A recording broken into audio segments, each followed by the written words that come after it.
Welcome to our deep dive into the world of TSMC. TSMC. Yeah, you probably use their products every day, even if you don't recognize the name. Yeah, they're kind of the power behind the throne in a lot of ways. They are the world's leading manufacturer of semiconductors. So that's the chips that go in basically everything these days, from our smartphones to our cars to our refrigerators. Yeah, and they are a trillion-dollar company. Right. But the interesting thing about them is they don't actually design any chips themselves. That's right. So Yeah. how did they get to be so successful and powerful? That's a great question. And I think the core of their success is something called their pure play foundry business model.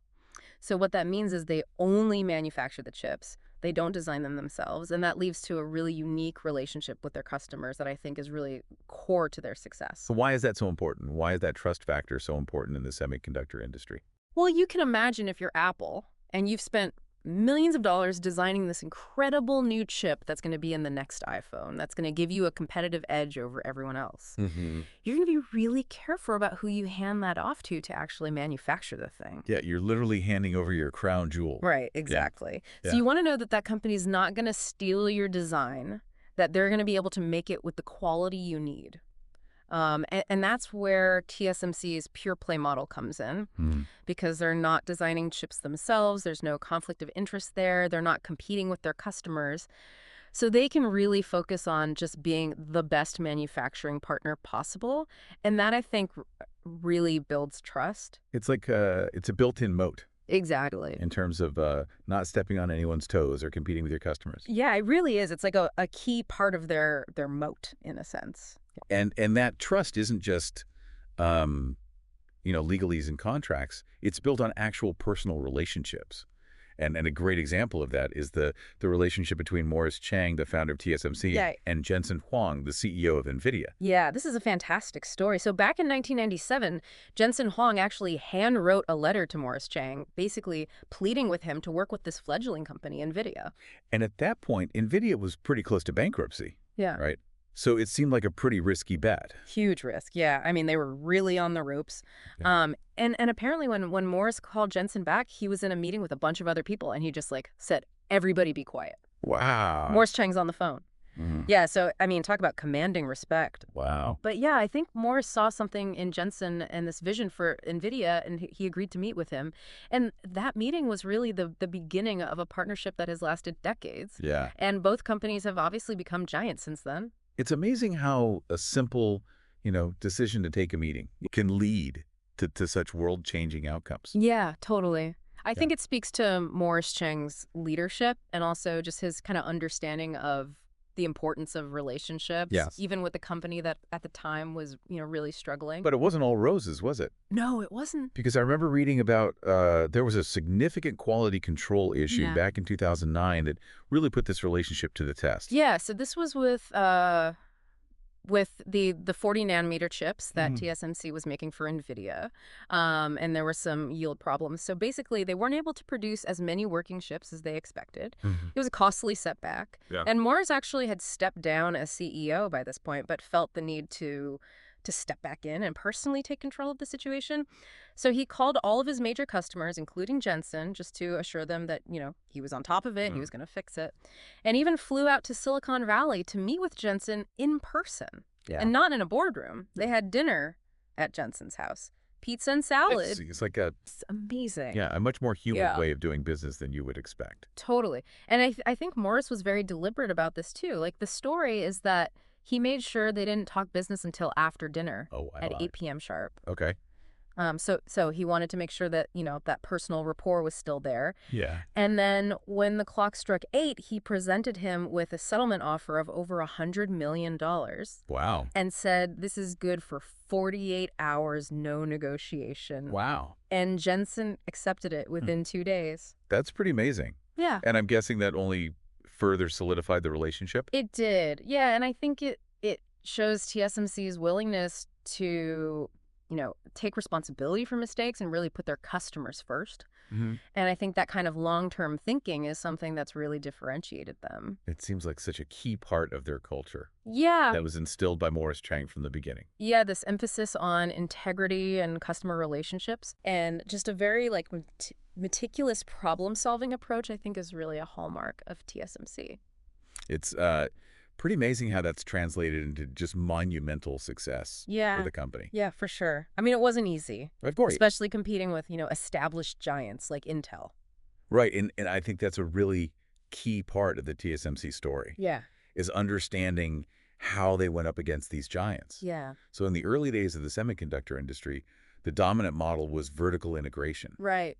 Right. Companies like Intel, they would design and manufacture their Yeah. chips all under one roof. They were the kings of what they call the IDM model, integrated device manufacturing. Exactly. Yeah. So they were doing it all, but Morris Chang saw the limitations of that approach. Yeah. I think he was really ahead of his time in that sense. And he really believed that specialization was going to be the future Hmm. and that a pure play foundry could offer something unique and valuable. I imagine there was a lot of skepticism at the time because it was such a radical idea. Yeah. So how did he convince companies to trust this young startup Right. to handle this critical part of their business? Well, it was a process. It wasn't an overnight success by any means. I think initially they focused on kind of niche customers, people who were looking to outsource less critical manufacturing needs. Mhm. So that allowed them to kind of build up their capacity and refine their processes and show that they were reliable. So they were kind of playing the long game in a way. Yeah, totally. I mean, they were very patient Mhm. about building that foundation for future growth. And it paid off. It did, Yeah. yeah. Because as chip design got more complex and more expensive, even the biggest IDMs started to see the value in outsourcing some of their manufacturing. Yeah, I mean, it's just too costly and time-consuming to build these advanced fabs. Right, exactly. Especially if you're not a huge company Mhm. and you don't need to make, millions and millions of chips. Right. It doesn't make sense to do it all yourself. So that's where this whole fabless revolution came in. Right. Right? We had these companies like Nvidia and Qualcomm and Broadcom that emerged, Yeah. and they just focused on the design and then relied on these foundries like TSMC to do the actual manufacturing. Yeah, they were really perfectly positioned to capitalize on that shift in the industry. Yeah, because they had the expertise, Mm. the scale, and crucially, that reputation for trustworthiness. Right, and they weren't competing with their customers Right. because of that pure play model. Amazing how that one decision had this ripple effect across the entire industry. Yeah, I think it really speaks to Morris Chang's vision and his understanding of kind of the dynamics of the market Yeah. and how they were changing. But of course, the story doesn't end there because their rise is also very much intertwined with the emergence of a new tech titan, Apple. Right, Apple. Yeah. So that's where things get really interesting. So how did that partnership come about? Well, it all starts with a dinner party. So Morris Chang is at home. He's just come from a board meeting, and his wife Sophie tells him that Terry Gou is coming for dinner. And Terry Gou, of course, the founder of Foxconn, Right. a major supplier to Apple, Yeah. and coincidentally, a relative of his wife. Right, exactly. Yeah. A lot of coincidence there. I think Morris had a hunch that this was not just a casual social call. Mhm. And he was right because Terry brought along a special guest, Jeff Williams, Apple's chief operating officer. Okay, so now things are getting interesting. Yeah. So what did Jeff Williams want? He was there to talk business. He basically said Apple wants TSMC to make their chips. But there's a catch. There's always a catch. Always a catch, especially with Apple. Yeah. They didn't want chips built on the 28 nanometer node. So this is the one that TSMC had just invested billions of dollars in. Now, hold on a second. What's a nanometer node? We got to explain this for the listeners. Yeah, that's right. So basically, it's a measure of how small the transistors on a chip are. The smaller the node, the more transistors you can fit, which means better performance, lower power consumption. So smaller is better. Smaller is better, exactly. Yeah. And Apple, being Apple, wanted the best. They wanted 20 nanometer chips, which was this kind of half-step node that TSMC wasn't really planning on developing. So it was a curveball for them. Huge curveball. I mean, they just sunk all this money into 28 nanometer, and now Apple's asking for something totally different. Right. So what did they do? Well, Morris had a tough choice to make.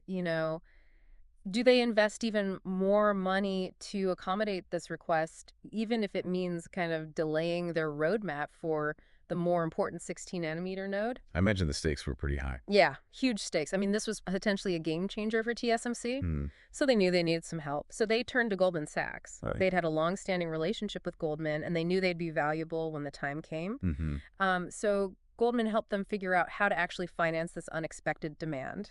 They decided to borrow billions of dollars to fund this new development and production rather than cut dividends or issue new stock. Yeah, even at half of Apple's initial demand, it was still an enormous financial commitment. Huge gamble. Yeah. But Morris was confident Apple was the bet to make. And it wasn't just the financial risk.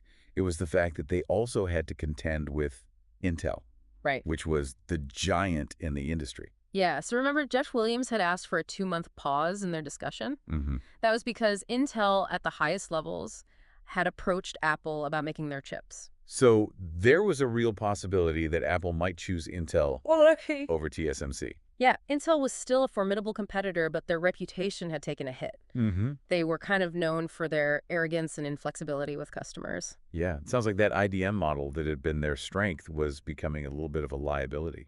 Yeah, I think they were a little too used to calling the shots and not really being responsive to their partners' needs, whereas TSMC had built their entire business around being that flexible and reliable manufacturing partner. Yeah. So it was a really interesting contrast. Sounds like a real pivotal moment for TSMC and for the industry as a whole. Yeah, absolutely. I mean, after about a month of radio silence, Morris actually went to visit Apple just to see what was going on. Mm-hmm. And Jeff Williams actually arranged for him to meet with Tim Cook Wow. himself. That's a big deal. Yeah, which shows how seriously they were considering TSMC. And during their lunch, Tim Cook gave Morris a very simple but very insightful answer.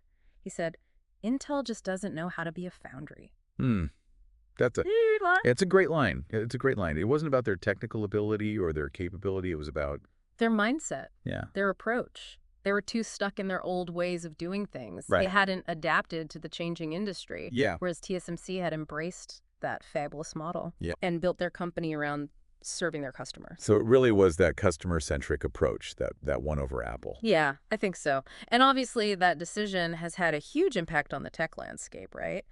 All of our iPhones, iPads are powered by chips made by TSMC. Pretty amazing. Yeah. And the scale of that partnership is just incredible. It's mind-boggling, right? They're essentially building the brains of some of the most popular devices on the planet. Yeah, but even with Apple on board, it wasn't a straight line to success. No, it wasn't. Because remember, Apple had asked for those 20-nanometer chips. Right. Well, Samsung, their biggest competitor in the smartphone market, Right. actually beat TSMC to market with their own 16-nanometer node. Yeah. And Apple placed the initial orders with Samsung. Yeah. Morris was not happy about this. I can imagine. I mean, after all that investment, Yeah. Apple was going with their competitor. He emailed Jeff Williams immediately, and Jeff just said, don't worry, as soon as you're ready with your 16 nanometer, we'll buy from you. And he held true to his word. He did. Once TSMC had their 16 nanometer ready, they got the majority of Apple's business. That's a pretty amazing example of how trust can prevail. Yeah, even in this really cutthroat industry, Mm-hmm. I think that long-term relationship focus was really important there. Yeah, and it shows that balance between competition and cooperation Yeah. in this industry. Yeah, for sure. And that brings us to another really key part of TSMC's success, which is their strategic use of the learning curve.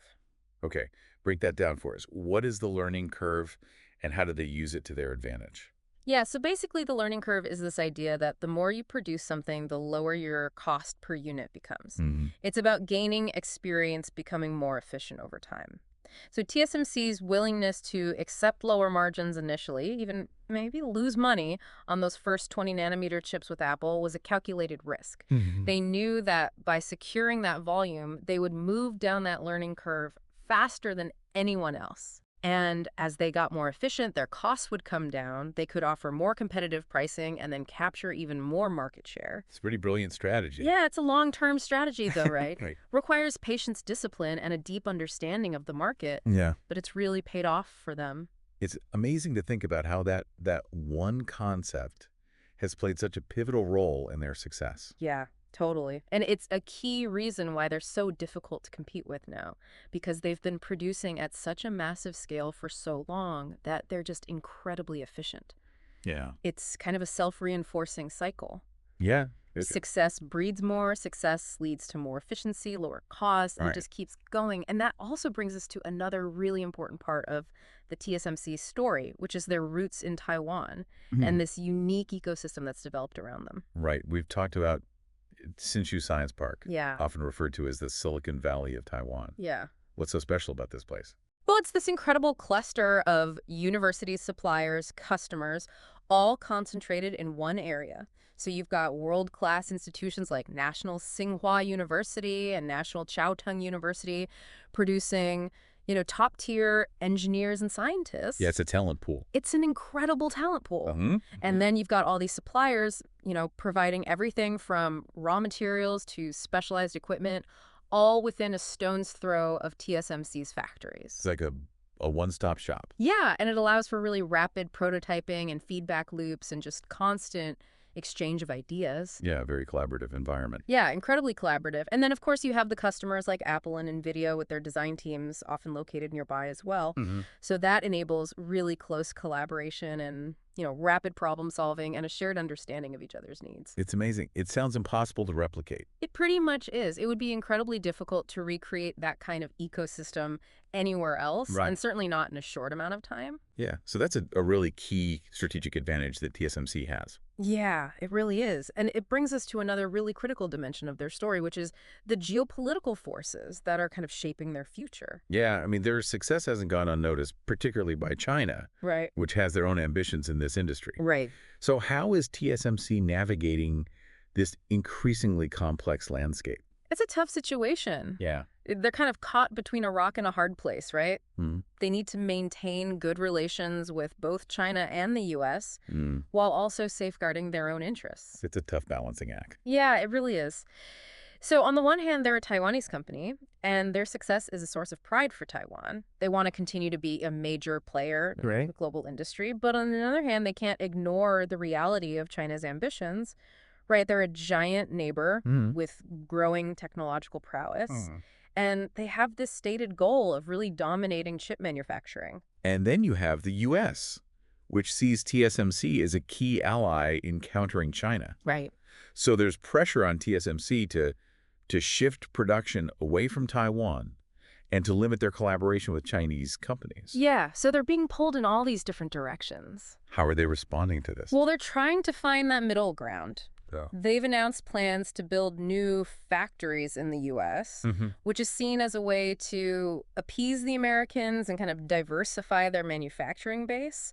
But at the same time, they're trying not to antagonize China. They've said they're going to continue to serve all of their customers, including those in China. So So it's this real high stakes. high-stakes game Right. of diplomacy and strategy. It's amazing to think about how a company that was, built on this technical expertise Mm. is now having to play this geopolitical chess game. Yeah, it's a sign of the times, right? Yeah. I mean, the semiconductor industry is not just about building the best chips anymore. Mm. It's really about geopolitics, national security, and who has that power in the 21st century.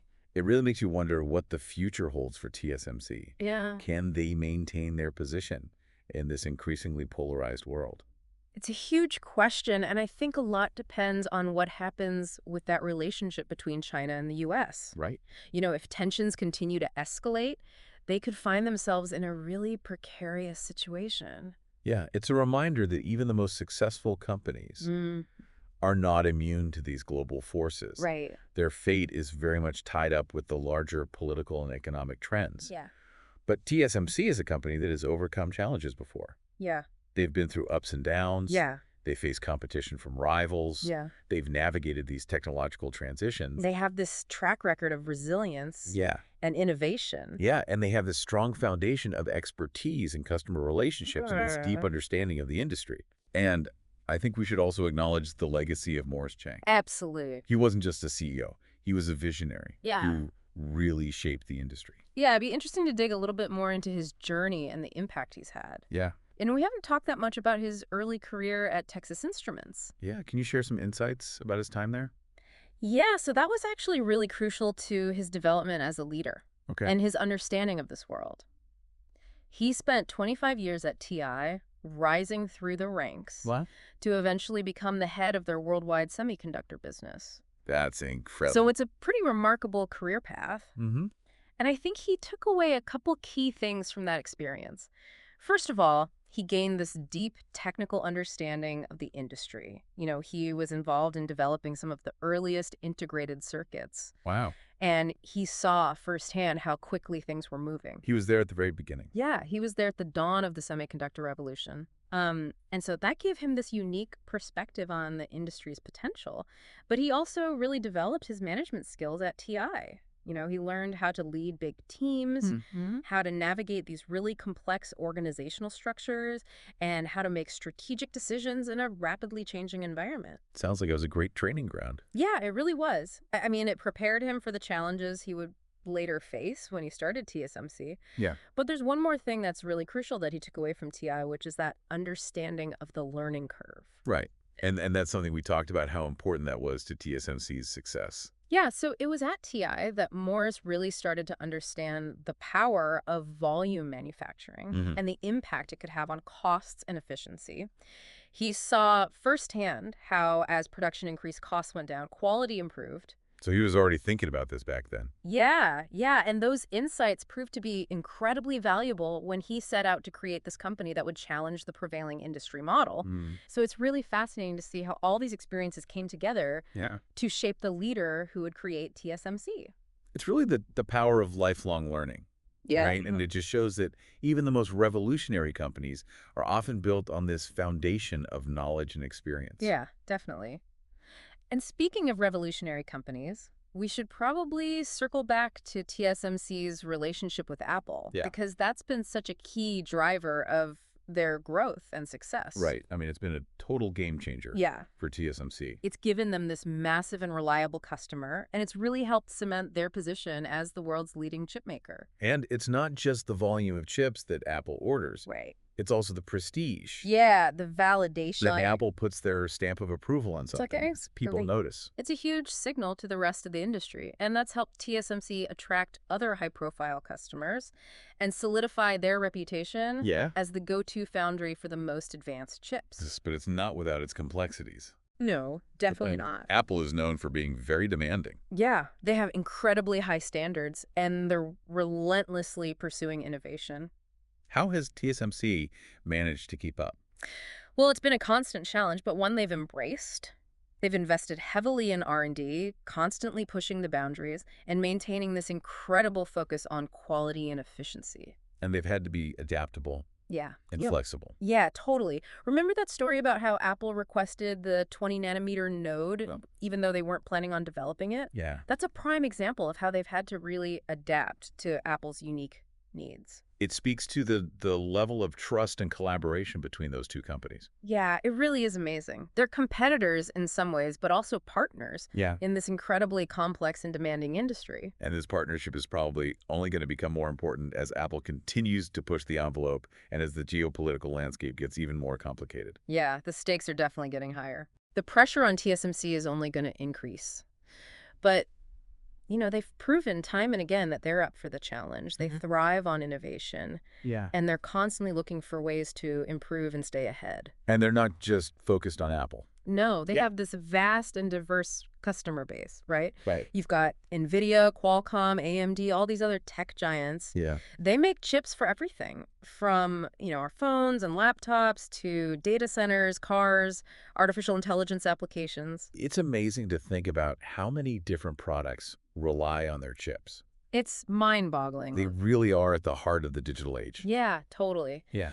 And their success has been driven by this really unique combination of factors. Yeah. Their technical expertise, their customer-centric approach, their use of the learning curve, and those deep roots in Taiwan's tech ecosystem. Right. And of course, the legacy of Morris Chang. Yeah. I mean, his vision and leadership laid the foundation for everything they've become. Yeah. It's a remarkable story, and it's still unfolding. It is. And I think as we move into the next part of our deep dive, we can start to explore what the future holds for TSMC and how they're dealing with all the challenges and opportunities of this rapidly changing industry. Yeah, I'm excited to dig into that. Yeah, me too. Yeah, it's pretty mind-boggling to think about this company making these tiny little chips being at the center of this geopolitical tug of war. Yeah, I mean, it really speaks to how important this industry is in the world today. Yeah. I mean, control over chip manufacturing really translates into power economic power, technological power, even military power. So how are they navigating this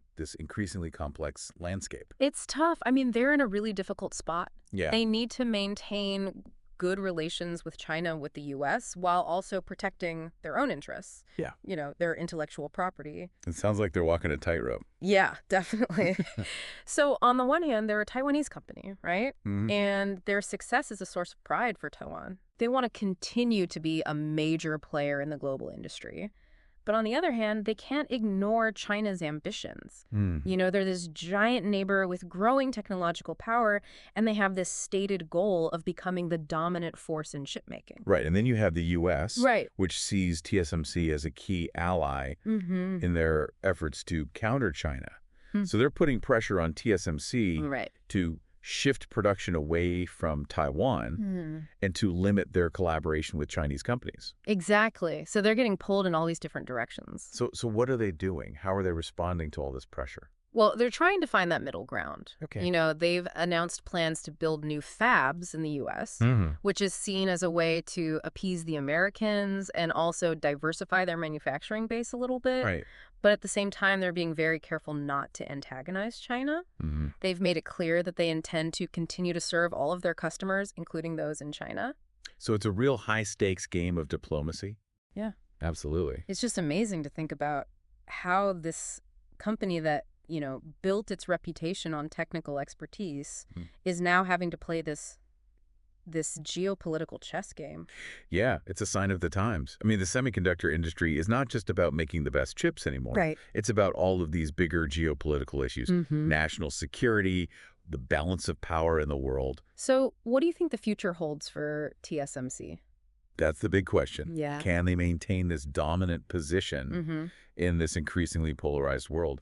I think a lot depends on how the U.S.-China relationship evolves. Right. If things continue to escalate, they could find themselves in a really tough spot. Yeah, it really highlights how even the most successful companies aren't immune to these larger forces. Yeah, I mean, their fate is tied up with these global political and economic trends. But TSMC has a history of overcoming challenges. Yeah, for sure. I mean, they've been through ups and downs. They face competition from rivals. They've navigated these technological transitions. They've got this track record of resilience and innovation, so they're not strangers to adversity. And they've built this really strong foundation, right? Yeah. Based on technical expertise, Right. customer relationships, and a deep understanding of the industry. Yeah, and I think we can't overlook the legacy of Morris Chang either. Right, he wasn't just a CEO. He was a visionary who really helped to shape the entire industry. Yeah, it'd be really interesting to dive a little bit deeper into his journey and the impact he's had.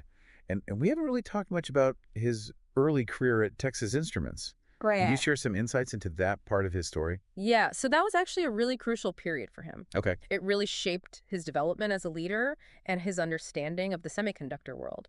He spent 25 years at TI, rising through the ranks to eventually become the head of their worldwide semiconductor business. Wow. That's an incredible career path. Yeah, it really is. What were some of the key takeaways from his time at TI?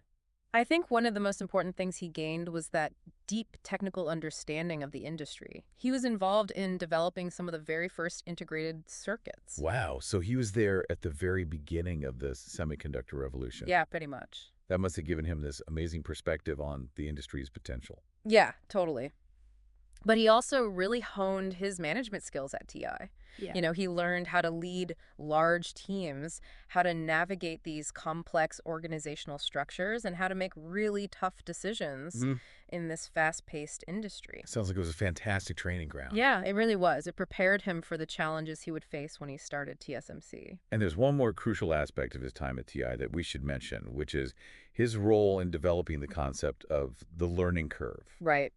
That's something we talk about how important that was to TSMC's success. Yeah, so it was at TI that Morris really started to grasp the power of volume manufacturing and how it could impact costs and efficiency. He saw how, as production ramped up, costs would come down and quality would improve. So he was already thinking about these things back then. Yeah, he was. And those insights were incredibly valuable when he set out to create TSMC and challenge that prevailing industry model. Right. It's amazing to think about how all of those experiences, his technical background, his management skills, his understanding of the learning curve, all came together to shape him into the leader who would create TSMC. It really speaks to the power of lifelong learning. Yeah, for sure. And it shows that even the most revolutionary companies are built on a foundation of knowledge and experience that's acquired over many years. Definitely.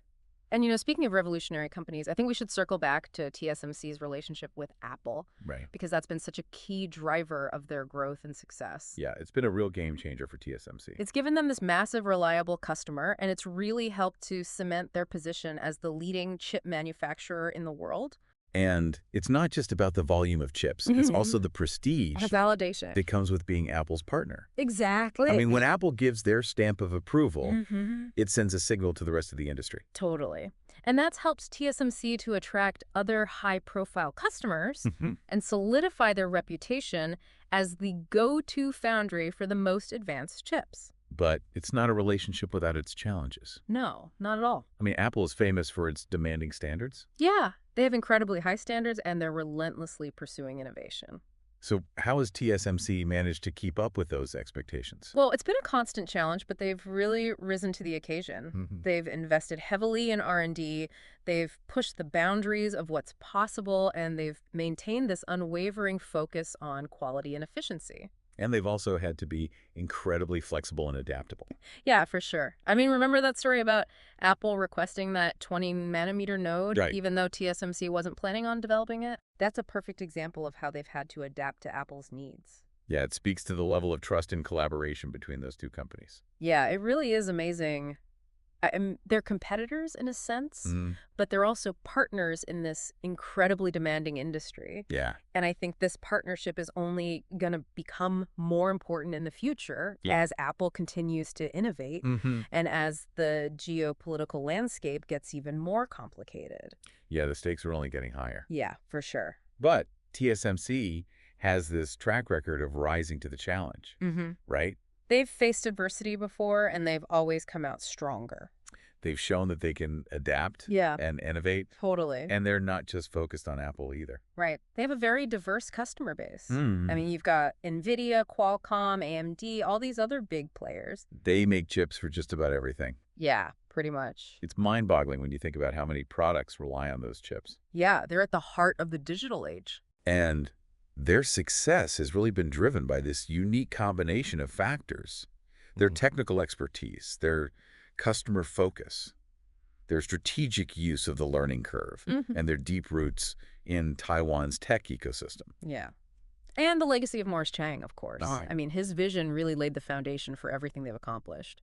So it's a remarkable story, and it's still unfolding. Yeah, it is. As we move into the final part of our deep dive, we can start to explore what the future holds for TSMC and how they're navigating the challenges and opportunities of this rapidly evolving industry. Yeah, I'm excited to dig into that. Yeah, it feels like we've just scratched the surface here. Yeah, there's so much to unpack with TSMC. Yeah. I mean, it's a really complex story, but fascinating. It is fascinating. We've talked about the technology and their decisions and the geopolitics, but I'm really curious about that secret sauce, that intangible thing that Morris Chang created. Right. What are some of the elements of their culture that have made them so successful? Well, one of the things that really stands out is their commitment to integrity.